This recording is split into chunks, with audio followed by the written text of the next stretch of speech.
Iya, tapi mudah-mudahan ini apa ya Pak Sony ini berani ya, terus lantang menyuarakan siapa saja, ya kan penyamun-penyamun yang ada di dalam MBG ini, ya kan. Kalau dilihat track recordnya Pak Sony ini gimana, Mas? Mas Cipto tuh lebih. Ya kalau dia sih cukup bagus ya. Beberapa jabatan pernah dipegang juga sama dia gitu kan. Bintang 2 ya? Dia? Bintang 2. Iya, seangkatan sama Kapolri di Akpolnya 91. 91 ya? Gitu. Nah ini dengan latar belakang Reskrim ya? Iya, Reskrim. Harusnya paham hukum ya. Harusnya paham ya. Harusnya paham hukum dan dia tahu harus bagaimana nih ya sebagai justice kolaborator ini ya. Makanya kan chat-chat dia dengan Pak Sony ini dengan orang-orang yang mendekati itu kan masih disimpan tuh. Nanti itu akan jadi bobot. Dia bilang gitu ya? Kuasa hukumnya bilang itu disimpan. Nanti itu akan jadi bukti di pengadilan nanti. Ini kan artinya menjadi warning kan tuh buat mereka-mereka yang. Jadi kalau katanya Pak Sony ini yang merasa disebut, yang bakal disebut namanya dak-dikduk nih ya. Lu pernah tidur kurang nyenyak nih pasti nih. Lu pernah chat Pak Sony nggak? Enggak sih. Nah ini minta wawancara ya. Kalau minta wawancara mah nggak apa-apa lah ya. Tapi kalau minta SPPG ini ya. Repot ini. Karena memang keuntungannya juga kan fantastis ya, makanya rebutan di situ sih. Iya. Mana keuntungan SPPG nih, kita ngomongin keuntungan SPPG itu Mas. Insentif per hari berapa? 6 juta ya? 6 juta, iya. Oke, terus? Makanya kan banyak yang pengen menjadi pekerja di SPPG gitu kan. Iya. Gitu sampai Itu baru SPPG ya? baru SPPG. Potensi pendapatan dia satu SPPG itu berapa?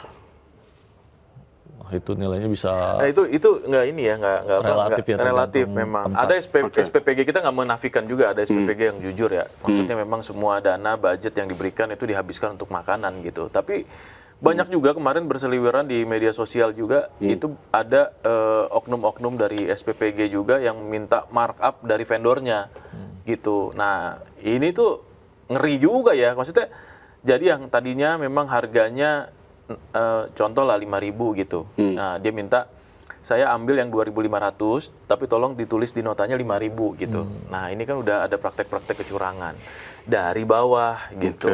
Nah ini dari level bawahnya aja ya kayak gitu. Dan itu terungkap banyak berseliweran tuh di media sosial ya gitu. Dan ada yang minta roti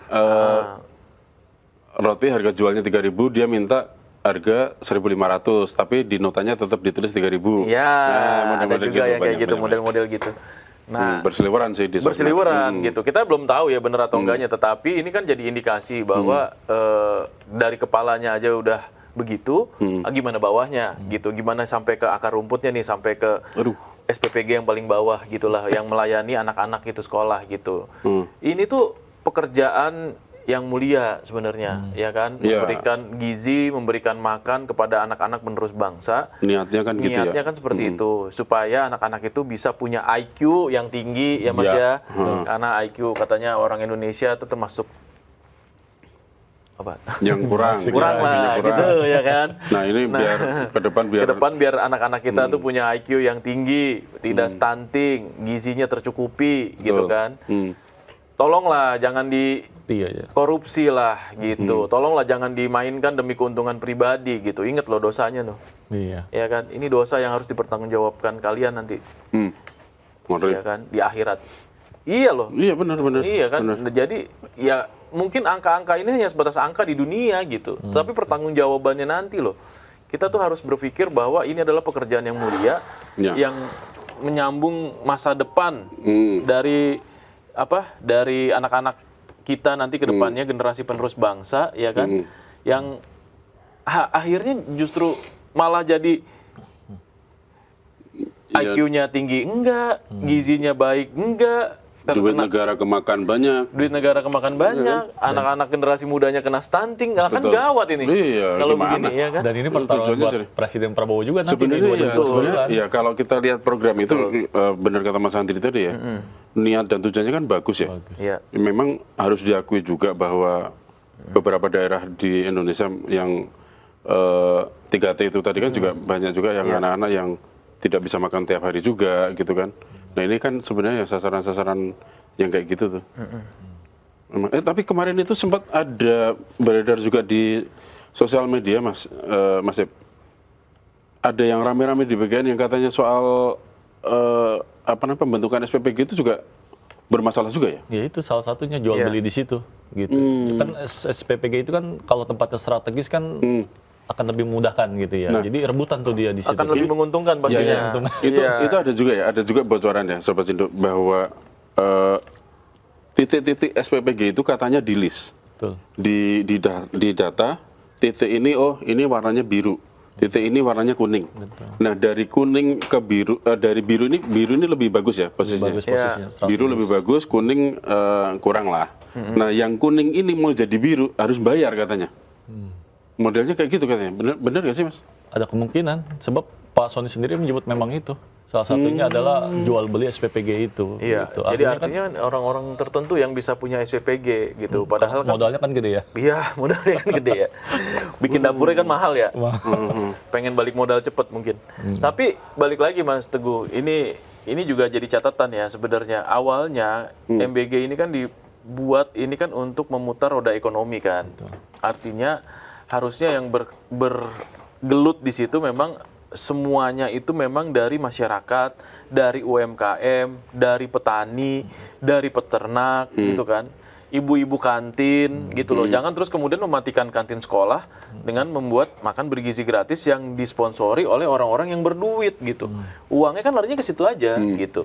Nah, sementara ini masyarakat kecil, ini nih akhirnya makin merana aja gitu, nggak kebagian apapun gitu. Coba kalau misalnya diberikan ke ibu kantin yang kelola misalnya, ya kan, terus kemudian sayurnya diambil dari petani-petani sayur misalnya di daerah atau apa gitu, ya kan, ikannya diambil dari peternak lele misalnya, atau enggak. Nah, konon katanya udah kayak gitu. Susunya diambil dari aturannya bagian katanya udah kayak gitu. Nah, tapi harusnya kan seperti itu. Pelaksanaannya ya memang pelaksanaannya. gitu Nah, ini kan. juga jadi catatan penting sebenarnya. Untuk Ini evaluasi kita ke depan. evaluasi ke depan bahwa harusnya ke depannya ini harus benar-benar lebih diprioritaskan untuk memutar roda ekonomi terutama di daerah.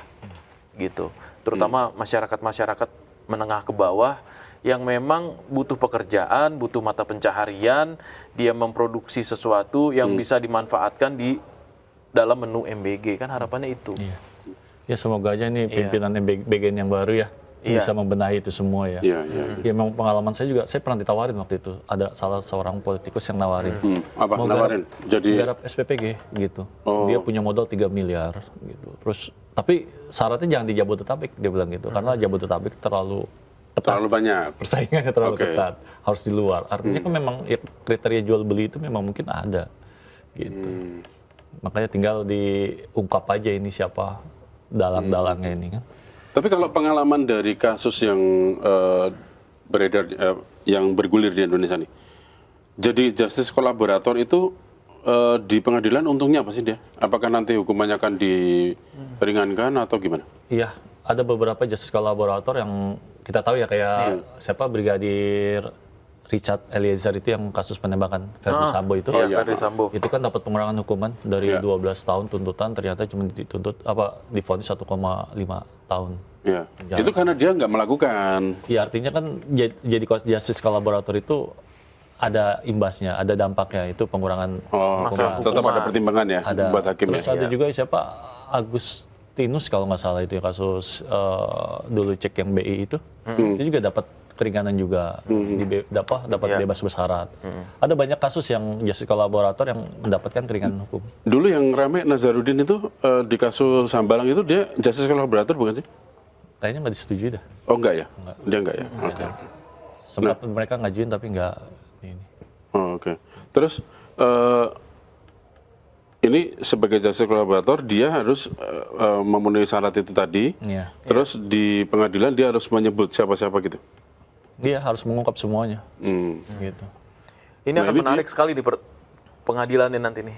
Dan dia harus harus ngomong itu berdasarkan bukti-bukti yang dia punya itu tadi ya. Iya. Kalau nggak kan bisa jadi bumerang buat Pak Sony nantinya. Kalau nggak punya bukti-bukti yang kuat ya. Pencemaran nama baik lah, apalah gitu ya jadinya. Gitu. Tapi kita tunggu ya list nama-namanya nih ya, yang benar-benar dirilis secara resmi. Iya. Akan dirilis nggak Tapi kira-kira? biasanya gimana?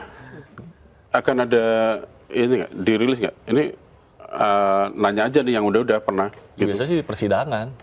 Oh, pas persidangan. persidangan. Karena itu fakta persidangan ya nantinya akan jadi bahan pertimbangan hakim untuk memutuskan.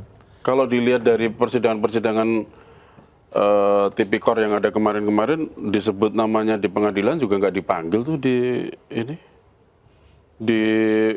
oleh KPK lagi. Ya kita berharap semoga hakim yang ini menindaklanjuti. Nah, mudah-mudahan nih. Ini makanya tantangannya. tergantung dari hakimnya nih berani nggak gitu.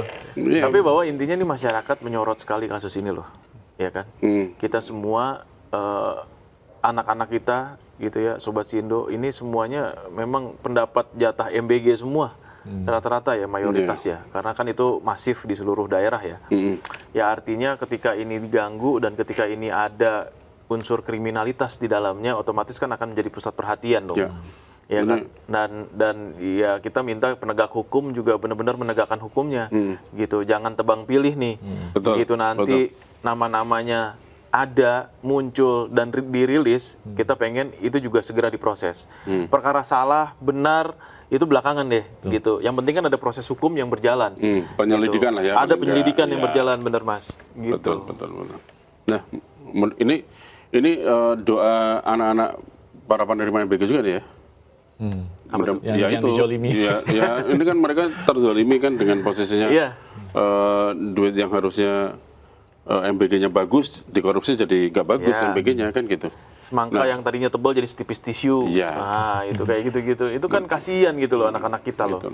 Dan mudah-mudahan ke depan mudah-mudahan ini benar-benar terungkap ya ini semuanya. justice kolaborator berhasil mengungkap semua. Presiden juga tegas gitu ya. Dalam kedepannya si pelaksanaan MBG sesuai dengan cita-citanya. Iya, ya kan? Dan bersih dari korupsi. Bersih dari korupsi. Itu yang paling penting. Oke. Ya. Kita cukupkan dulu untuk komen sore hari ini. Saya Teguh Deha, ada Mas Andri dan juga Mas Cip. Ya. Sampai ketemu lagi di dokumen berikutnya. Assalamualaikum warahmatullahi wabarakatuh. Waalaikumsalam.